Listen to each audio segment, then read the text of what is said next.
I truthfully didn't know if he would be a vet minimum guy depending on what the Clippers decided to do this summer.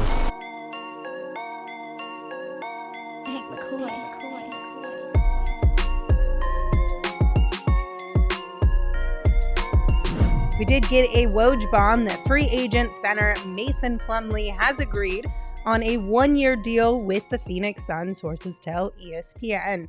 So the 34-year-old in 46 games last season averaged 5.3 points per game, 1.2 assists, 5.1 rebounds, shooting 56.9% from the field. Now, of course, one of the big questions around him, at least from my perspective, I know a lot of people have a lot of questions, but he was sidelined last season with a sprained MCL for about 2 months in the middle of this season. There's always a question of what exactly are you going to be, especially at a little bit of an older age for an NBA player. What are you going to be after a little bit more of a substantial injury? Yeah, I think with him, you just he's an upgrade over what you had. And that, I think, is the baseline for what we were hoping for here. Mm-hmm. Back when we did our center options for vet minimum guys, I think he was number 6 on my list out of 15.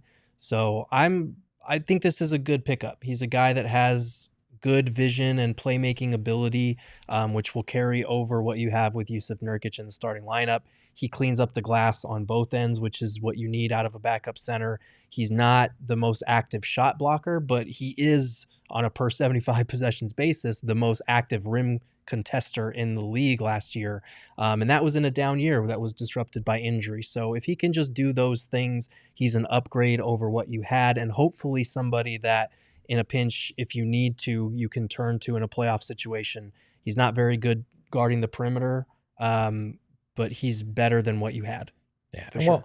And if you're looking for a guy to guard the perimeter, you're probably going with Oso. Right. Even though he's a rookie, that's probably what you're looking at. Look, I like the signing. You're waiting in the vet minimum pool. I don't know what other people expected. This is about as good as you were going to do in that spot for a vet minimum. I love what he brings to the defensive side of the court. I think he is very heady offensively. You know he's not going to shoot. That's not what you brought him in for. You brought him in to be, kind of that pick and roll guy, the guy that can pass a little bit. My biggest question is he different enough from Nurk to help you when Nurk gets played off the court? And I don't think so. So you're relying a lot on Oso to be that guy as a rookie. And that's where my biggest concern is right now. But I think he's much better than where you were sitting last offseason at this point.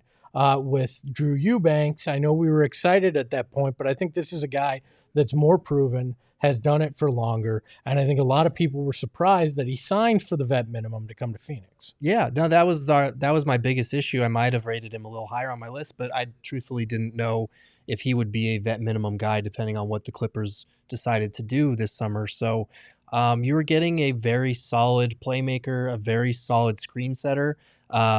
Just like Nurk, he was very high. He was the 93rd percentile in screen assists per 75 possessions. So this is a guy that is good at freeing up his ball handlers, which is what you need from a big guy that's going to play with the big three here in Phoenix.